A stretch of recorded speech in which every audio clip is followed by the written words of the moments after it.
ಅಪ್ಪ ಹಾಂ ಒಂದು ಸ್ವಲ್ಪ ಬಾಯಲ್ಲಿ ನಿಂಗೆ ಏನೋ ಹೇಳಬೇಕು. ಮುಂದೆ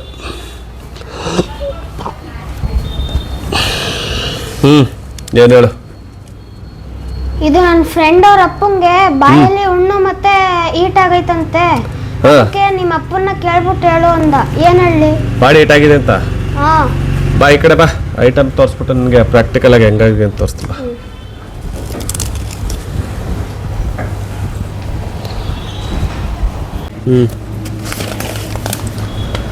ಹಾಂ ಬಾ. ಈಗ ನಾನು ನಿನಗೆ ಏನೇನು ತಿಳ್ಕೊಡ್ತೀನಿ.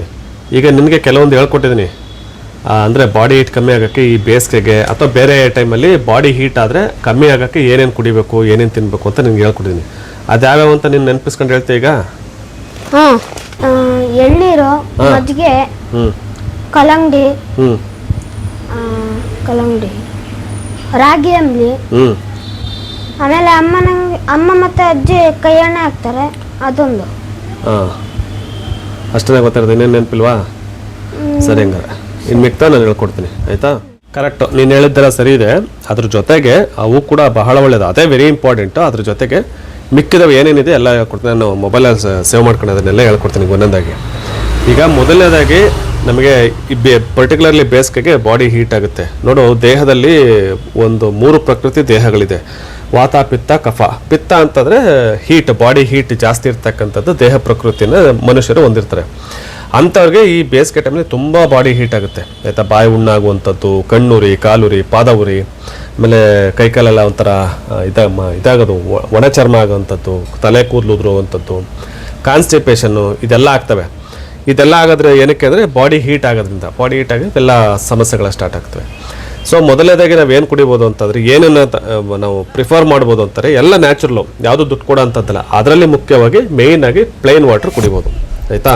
ಈಗ ಮನೇಲಿ ಬೆಳಿಗ್ಗೆ ಎದ್ದು ಈಗ ನಾರ್ಮಲಾಗಿ ನೀರು ಕುಡಿತಾರೆ, ಬಾಡಿ ಹೀಟ್ ಇರೋ ಅದೇ ತನ್ನಷ್ಟಕ್ಕೆ ತಾನೇ ತಗೊಳುತ್ತೆ, ನೀರು ಕುಡಿಬೋದು. ಅದು ಬಿಟ್ಟರೆ ಇನ್ನೂ ಹೆಚ್ಚಾಗಿ ಒಂದು ಸ್ವಲ್ಪ ನೀರನ್ನ ಕುಡಿಬೋದು. ನೀರಿನ ಪದಾರ್ಥಗಳೆಲ್ಲ ಇನ್ನೂ ಏನೇನು ಅಂತಾರೆ ಅದು ನಿನಗೆ ಗೊತ್ತು. ಎಳ್ನೀರು ನೀನು ಹೇಳಿದ್ಯಾ, ಎಳ್ನೀರನ್ನ ಕುಡಿಬೋದು. ವಾರಕ್ಕೆ 1 ದಿನ 2 ದಿನ ಅವ್ರ ಬಾಡಿ ಹೀಟ್ ಆಗೋವ್ರಿಗೆ ಎಳ್ನೀರು ಕುಡಿಬೋದು. ಈಗ ನಿನಗೆ ಒಂದು ಲಿಸ್ಟ್ ಮಾಡ್ಕೊಂಡಿದ್ದೆ, ಅದನ್ನೇ ಎಲ್ಲ ಹೇಳ್ಬಿಡ್ತೀನಿ ನಿನಗೆ. ನೀನು ಹೇಳಿದೆ, ಅದು ನಾನು ರಿಪೀಟ್ ಮಾಡಿ ಹೇಳ್ತೀನಿ. ಏನಂತಂದರೆ, ಮುಖ್ಯವಾಗಿ ಮನೇಲೆ ಸಿಗುವಂಥದ್ದು ವೆರಿ ಬೆಸ್ಟ್ ಅಂತಂದರೆ ರಾಗಿ ಅಂಬ್ಲಿ. ರಾಗಿ ಅಂಬ್ಲಿ ಹೇಗೆ ಮಾಡಬೇಕು ಅಂದರೆ, ನೈಟ್ ಮಾಡಬೇಕು, ಬೆಳಿಗ್ಗೆ ಕುಡಿಬೇಕು, ಆಯಿತಾ? ಬಿಸಿ ಕುಡಿಬಾರ್ದು, ಆರಿಸ್ಬಿಟ್ಟು ಕುಡಿದ್ರೆ ಬಹಳ ಒಳ್ಳೆಯದು. ಅದು ಬಿಟ್ಟರೆ ಎಳ್ನೀರು ನೀನು ಹೇಳಿದೆ. ಇನ್ನೂ ಅದನ್ನು ಎಳ್ನೀರು ಅಂತಂದ್ರೆ ಅದ್ಭುತ. ಅದು 3 ದಿನ ಕುಡಿದ್ರೆ ಸಾಕು, ಎಂಥ ಬಾಡಿ ಇಟ್ಟಿದ್ರೆ ಕಡಿಮೆ. ಆದರೆ ಬೆಳಿಗ್ಗೆ ಟೈಮ್ ಕುಡಿದ್ರೆ ಬೆಸ್ಟ್ ರಿಸಲ್ಟು. ಅಂಬ್ಲಿನೂ ಅಷ್ಟೇ, ಬೆಳಿಗ್ಗೆ ಕುಡಿದ್ರೆ ಬೆಸ್ಟ್ ರಿಸಲ್ಟ್. ಇಲ್ಲ ಊಟಕ್ಕೂ ಮುಂಚೆ ಮಧ್ಯಾಹ್ನ ಟೈಮು ಕೂಡ ಕುಡಿಬೋದು, ಏನೂ ತಪ್ಪೇನಿಲ್ಲ. ಅದಕ್ಕೆ ಮೊಸರು, ಮಜ್ಜಿಗೆ ಎಲ್ಲ ಹಾಕು, ಎಲ್ಲ ಗೊತ್ತಿರತಕ್ಕಂಥದ್ದೇ. ಗೊತ್ತಿಲ್ಲದಾರ ಇದ್ದಾವೆ, ಇನ್ನೂ ಅದನ್ನು ಹೇಳ್ತೀನಿ ಹೋಗ್ತಾ.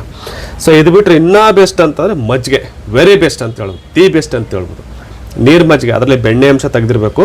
ನೀರು ಮಜ್ಜಿಗೆ, ಅದು ಮಜ್ಜಿಗೆಯನ್ನು ಮಧ್ಯಾಹ್ನ ಟೈಮ್ ಆರಾಮಾಗಿ ಕುಡಿಬೋದು, ಆಯಿತಾ?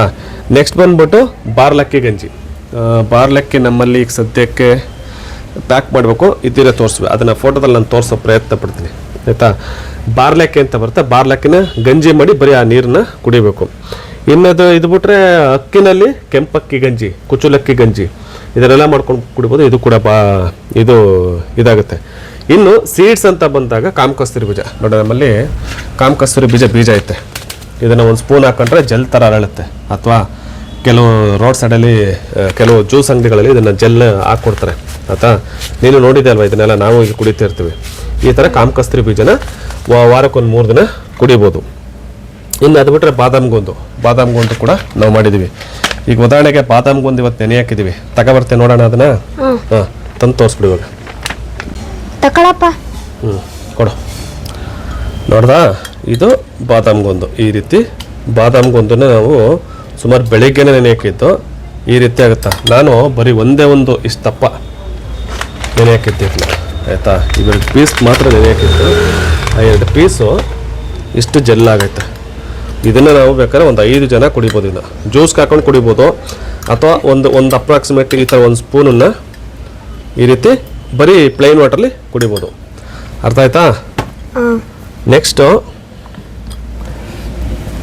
ಇನ್ನೊಂದು ಬಂದ್ಬಿಟ್ಟು ಪಾಮ್ ಫ್ರೂಟ್ ಅಂತ ಮೊನ್ನೆ ವಿಡಿಯೋ ಮಾಡಿದ್ವಲ್ಲ ಮೈಸೂರಲ್ಲಿ, ಆ ಪಾಮ್ ಫ್ರೂಟ್ನು ಕೂಡ ತಿನ್ಬೋದು. ಅದು ಕೂಡ ಬಾಡಿ ಹೀಟ್ಗೆ ಬಹಳ ಬಹಳ ಒಳ್ಳೆಯದು.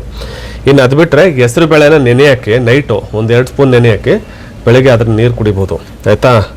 ಇನ್ನು ನಮ್ಮ ಹತ್ರ ಲಾವಂಚ ಬೇರೆ ಐತೆ, ನಾನೇ ತೋರಿಸ್ತೀನಿ ಅದನ್ನ. ಲಾವಂಚ ಬೇರೆ ಅಲ್ಲಮ್ಮ, ನೋಡು ಲಾವಂಚ ಬೇರು.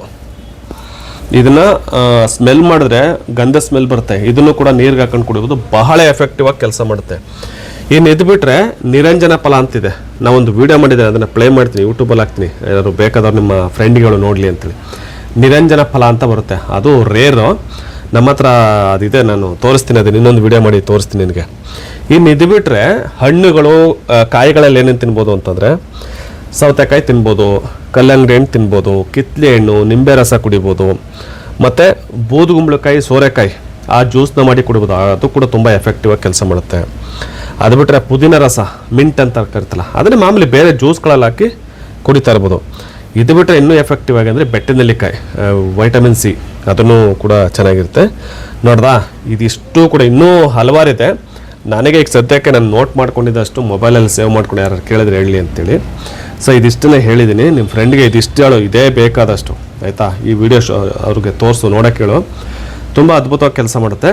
ಬಾಡಿ ಎಷ್ಟೇ ಇಟ್ಟಿದ್ರು ಕೂಡ 3-4 ಡೇಸಲ್ಲಿ ಕಡಿಮೆ ಆಗುತ್ತೆ. ಅರ್ಥ ಆಯ್ತಾ? ಅರ್ಥ ಆಯ್ತಾ ಇವಾಗ?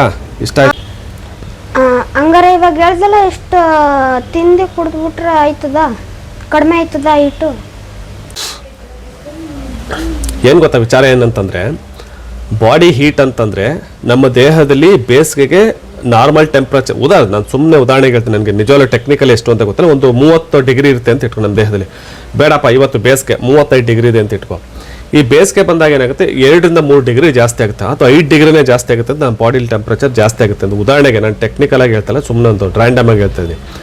5 ಡಿಗ್ರಿ ಜಾಸ್ತಿ ಆಗುತ್ತೆ, ಆ 5 ಡಿಗ್ರಿ ನಾರ್ಮಲಾಗಿ ಕಡಿಮೆ ಆಗುತ್ತೆ. ಹೇಗೆ ಕಡಿಮೆ ಆಗುತ್ತೆ? ಆಟೋಮೆಟಿಕಲಿ ನಾವು ನೀರು ಕುಡಿತೀವಿ, ಕಡಿಮೆ ಆಗುತ್ತೆ. ಆದರೆ ನಾವು ಮಾಡ್ತಾ ಇರ್ತಕ್ಕಂಥ ತಪ್ಪೇನು, ಜನರು ಮಾಡ್ತಾ ಇರ್ತಕ್ಕಂಥ ತಪ್ಪೇನು ಅಂತಂದರೆ, ಈ ಬೇಸಿಗೆಯಲ್ಲಿ ನಾವು ಆಹಾರ ಪದ್ಧತಿನೇ ಕರೆಕ್ಟಾಗಿ ಇಟ್ಕೋಬೇಕು. ನಾವು ಆಹಾರ ಸರಿಯಾಗಿ ತಿಂತಲ್ಲ. ಬೇಸಿಗೆಯಲ್ಲೂ ಕೂಡ ನಾವು ಮಸಾಲೆ ಪದಾರ್ಥಗಳನ್ನ ತಿಂತಾ ಇದ್ದೀವಿ. ಉದಾಹರಣೆಗೆ ಗೋಬಿ ಮಂಚೂರಿ, ಗೋಬಿ, ಪಾನಿಪುರಿ, ಮತ್ತು ಕರಿದ ಪದಾರ್ಥಗಳು, ಡೀಪ್ ಫ್ರೈಡ್ ಅಂದರೆ ಬಜ್ಜಿ, ಬೋಂಡ, ಅಥವಾ ನಾನ್ ವೆಜ್ ತಿನ್ನುವಂಥವ್ರು ಡೀಪ್ ಫ್ರೈ ಮಾಡಿಕೊಂಡು ನಾನ್ ವೆಜ್ ತಿನ್ನುವಂಥವ್ರು, ಇದೆಲ್ಲವೂ ಕೂಡ ತಪ್ಪು. ಈ ಬೇಸಿಗೆಯಲ್ಲಿ ಅದು ನಿಷಿದ್ಧ, ತಿನ್ನಲೇಬಾರ್ದು ಯಾವುದೇ ಕಾರಣಕ್ಕೂ. ಈಗ ಉದಾಹರಣೆಗೆ ಒಬ್ಬರು ಒಂದು 100 ಗ್ರಾಮ್ ತಿಂತಾಯಿದ್ರು, ಬೇರೆ ಟೈಮಲ್ಲಿ ಚಳಿಗಾಲದಲ್ಲಿ ಮಳೆಗಾಲದಲ್ಲಿ ಅಂದರೆ ಏನೋ ಒಂದು 10 ಗ್ರಾಮ್ನಷ್ಟು ತಿನ್ಬೋದು. ಉದಾಹರಣೆಗೆ ಆಗ ಅರ್ಥ ಆಗಲಾದ್ರೆ ಒಂದು ಅರ್ಧ kg ತಿಂತಾಯಿದ್ರೆ ಅಂದರೆ ಒಂದು 100 ಗ್ರಾಮ್ನಷ್ಟು ಮಾತ್ರ ತಿನ್ನಬೇಕು. ಅಂದರೆ ಪೋರ್ಷನ್ ತುಂಬ ಕಡಿಮೆ ಮಾಡಬೇಕು. ಎಷ್ಟು ಒಂದು 90 ಭಾಗ ಕಟ್ ಆಫ್ ಮಾಡಬೇಕು ಫ್ರೈಡ್ ಐಟಮ್ಸು. ಆಯಿಲ್ ಜೆಡ್ಡು ದೇಹಕ್ಕೆ ಹೋಗಲೇಬಾರ್ದು ಈ ಬೇಸಿಗೆಲಿ, ವೆರಿ ಡೇಂಜರಸ್ಸು. ಯಾವುದೇ ಆಯಿಲ್ ಫ್ರೈಡ್ನ ತಿನ್ನಬಾರ್ದು ಆಯಿತಾ. ಇನ್ನೊಂದೇನಂತಂದರೆ ಅತಿಯಾದ ಮಸಾಲೆ ಪದಾರ್ಥಗಳನ್ನ ತಿನ್ನಕ್ಕೆ ಹೋಗ್ಬಾರ್ದು. ಇನ್ನು ಬಾಡಿ ತುಂಬ ಅತಿಯಾಗಿ ಹೀಟ್ ಆಗೋದು ಏನಕ್ಕೆ ಅಂದರೆ ಈ ಕಾರಣದಿಂದಾಗಿ. ಹಾಗಾದ್ರೆ ಏನು ಊಟ ಮಾಡಬೇಕು ಅಂತಂದರೆ ಅಮೃತ ಆಹಾರ ಅಂತ ಹೇಳ್ತೀವಿ. ಉದಾಹರಣೆಗೆ ತರಕಾರಿಗಳನ್ನ ತಿನ್ನಬೇಕು, ಜಾಸ್ತಿ ಅಂಬ್ಲಿಯನ್ನು ಕುಡಿಬೇಕು, ರಾಗಿ ಅಂಬ್ಲಿ, ನಾನು ಈಗಾಗಲೇ ಹೇಳ್ದಲ್ಲ ಕುಚಲಕ್ಕಿ, ರೆಡ್ ರೈಸ್ ಅಂಬ್ಲಿ, ಈ ರೀತಿ ಕುಡಿದು ತಮ್ಮ ದೇಹವನ್ನು ತಂಪಾಗಿಟ್ಕೋಬೇಕು. ಅದನ್ನು ಬಿಟ್ಬಿಟ್ಟು ನಾನು ಎಲ್ಲ ಕಾಲದಲ್ಲೂ ಒಂದೇ ಆಹಾರ ತಿಂತೀನಿ ಅಂದರೆ ದಟ್ ಈಸ್ ರಾಂಗ್ ಆಯಿತಾ. ಹಾಗೆ ತಿನ್ನಕ್ಕೆ ಹೋಗ್ಬಾರ್ದು. ಕರಿದ ಪದಾರ್ಥಗಳು, ಬೇಕ್ರಿ ತಿಂಡಿಗಳು, ಅತಿಯಾದ ಮಸಾಲೆ ಪದಾರ್ಥಗಳು, ಚಪಾತಿ, ಪೂರಿ, ಈ ರೀತಿ ಎಲ್ಲ ಪದಾರ್ಥಗಳನ್ನು ಕಟ್ ಆಫ್ ಮಾಡಿ ಸಾಲಡ್ಗಳು, ಈಗ ತರಕಾರಿ ಸಾಲಡ್ಡು, ಕೋಸಂಬರಿ, ಮತ್ತು ಬೆಳಿಗ್ಗೆ ಟೈಮು ಬೇಕಾದ್ರೆ ಒಂದು ಸ್ವಲ್ಪ ಅನ್ನ ಸಾಂಬಾರು, ಈ ರೀತಿ ಎಲ್ಲ ಊಟ ಮಾಡ್ಬೋದು, ಏನು ತಪ್ಪೇನಿಲ್ಲ. ಆದರೆ ಎಣ್ಣೆಯಲ್ಲಿ ಕರಿದ ಪದಾರ್ಥಗಳು, ಅತಿಯಾದ ಮಸಾಲೆ ಪದಾರ್ಥಗಳು, ಇದು ಕೆಲವೊಂದು ಈಗ ಸಿಕ್ಕಾಪಟ್ಟೆ ಡ್ರೈ ಫ್ರೂಟ್ಸ್ ತಿನ್ನುವಂಥದ್ದು, ಹೈ ಪ್ರೋಟೀನ್ ತೊಗೊಳ್ಳುವಂಥದ್ದು, ಇದೆಲ್ಲವೂ ಕೂಡ ಏನಾಗುತ್ತೆ, ಬಾಡಿ ಹೀಟ್ನ ಜಾಸ್ತಿ ಮಾಡುತ್ತೆ. ಆವಾಗ ಇವೆಲ್ಲವೂ ಕೆಲಸ ಮಾಡ್ತೇವೆ. ನಾರ್ಮಲಾಗಿ ಹೇಳಿದ್ರೆ ಈಗೇನು ನಾನು ಒಂದು 10-15 ಪದಾರ್ಥಗಳನ್ನೆಲ್ಲ ಅದು ಯಾವುದೂ ಬೇಕಾಗಿಲ್ಲ, ಏನೂ ಇಲ್ದೇ ನಿಮ್ಮ ಬಾಡಿ ಹೀಟ್ನ ನಾರ್ಮಲಾಗಿ ಇಟ್ಕೋಬೋದು. ಆ ಮಸಾಲೆ ಪದಾರ್ಥಗಳನ್ನ ತಿಂದೇ ಇದ್ರೆ ಅಲ್ಲಿ ಇಲ್ಲಿ ಒಂದು ಸ್ವಲ್ಪ ತಿಂದು ಬಾಡಿ ಹೀಟ್ ಆಯ್ತಾದರೆ ನಾರ್ಮಲಾಗಿ ಏನಾಗುತ್ತೆ ಅಂತಾರೆ, ಏನಾದ್ರು ತಪ್ಪಿ ಮದುವೆ ಮನೆಗಳಲ್ಲಿ ಊಟ ಮಾಡಿ ಅಥವಾ ಎಲ್ಲೋ ಒಂದು ಕಡೆ ಎಲ್ಲೋ ಒಂದು ಅನಿವಾರ್ಯತೆ ತಿಂದಾಗ ಬಾಡಿ ಹೀಟ್ ಆದಾಗ, ಈಗ ನಾನು ಹೇಳಿದ್ನಲ್ಲ, ಅದನ್ನು ಪರಿಹಾರವಾಗಿ ಯಾವುದಾದ್ರೂ ನಿಮ್ಗೆ ಯಾವ್ದು ಅನುಕೂಲ ಆಗುತ್ತೆ ಅದು. ಎಳ್ನೀರು ಕುಡಿದ್ರೆ ಶೀತ ಆಗುತ್ತೆ ಅಂದರೆ ಕುಡಿಬೇಡಿ, ಅಂಬ್ಲಿ ಕುಡೀರಿ, ರಾಗಿ ಅಂಬ್ಲಿ. ಅದು ಬೇಡ ಅಂದರೆ ಕಿತ್ಲೆ ಹಣ್ಣು ತಿನ್ಬೋದು, ಬೆಟ್ಟನೆಲೆಕಾಯಿ ಜ್ಯೂಸ್ ಕುಡಿಬೋದು, ಬಾರ್ಲಕ್ಕಿ ಗಂಜಿ ಕುಡಿಬೋದು, ಬಾದಾಮ್ ಗೊಂದು, ಕಾಮಕಸ್ತೂರಿ, ನಿಮ್ಗೆ ಯಾವುದು ನಿಮ್ಮ ದೇಹಕ್ಕೆ ಸೂಟ್ ಆಗುತ್ತೋ ಅದನ್ನು ನೀವು ಬಳಸ್ಕೊಂಡು ದೇಹವನ್ನು ತಂಪಾಗಿಟ್ಕೋಬೋದು. ಇದು ಯಾವುದೂ ಇಲ್ಲ ಅಂದರೆ ನೀವು ಮಾಮೂಲಿ ಈಗ 2 ಲೀಟ್ರ್ ಡೈಲಿ ನೀರು ಕುಡಿತೀನಿ ಅಂದರೆ 1 ಲೀಟ್ರ್ ಎಕ್ಸ್ಟ್ರಾ ಕುಡಿದ್ರೆ ನಿಮ್ಮ ಬಾಡಿ ಹೀಟ್ ಆಗೋಕ್ಕೆ ಚಾನ್ಸೇ ಇಲ್ಲ. ಕೆಲವ್ರಿಗೆ ತೀರಾ ಅತಿಯಾಗಿ, ಈಗ ನನಗೂ ಕೂಡ ಬಾಡಿ ಹೀಟ್ ಬಾಡಿ ನಂದು, ನನಗೂ ಕೂಡ ಅವಾಗ ಬಾಡಿ ಹೀಟ್ ಆಗ್ತಾ ಇರ್ತದೆ. ಅದಕ್ಕೆ ನಾನೇನು ಮಾಡ್ತೀನಿ, ಅತಿ ಹೆಚ್ಚಾಗಿ ನೀರಲ್ಲೇ ನಾನು ಬ್ಯಾಲೆನ್ಸ್ ಮಾಡ್ಕೋತೀನಿ. ಅದರ್ವೈಸ್ ಕಾಮಕಸ್ತೂರಿ ಬೀಜ, ಬಾದಾಮ್ ಗೊಂದು, ಎಳ್ನೀರು ನನಗೆ ಇದೆಲ್ಲ ಸೂಕ್ತ ಅಂತ ಅನಿಸುತ್ತೆ. ಮತ್ತು ರಾಗಿ ಅಂಬ್ಲಿ ಇದನ್ನು ನಾನು ಆಮೇಲೆ ಕೆಂಪಕ್ಕಿ ಜಾಸ್ತಿ ಊಟ ಮಾಡ್ತೀನಿ. ಇದು ನನಗೆ ದೇಹಕ್ಕೆ ತಂಪನ್ನು ಕೊಡ್ತೀನಿ. ನಿಮ್ಮ ದೇಹಕ್ಕೆ ಏನು ಹೋಗುತ್ತೋ ಅದನ್ನು ನೀವು ಅದನ್ನು ಬಳಸ್ಕೋಬೋದು. ಹಾಗಾಗಿ ಇದಿಷ್ಟನ್ನು ನನ್ನ ಸ್ನೇಹಿತರಿಗೆ ಹೇಳ್ತೀನಿ. ಇವಾಗ ಹಾ. ಅರ್ಥ ಆಯ್ತಾ? ಸರಿ ಕಣಪ್ಪ, ನನ್ನ ಫ್ರೆಂಡ್ಗೆ ಫೋನ್ ಮಾಡಿ ಅದನ್ನ ತಿಳಿಸ್ತೀನಿ. ಧನ್ಯವಾದ.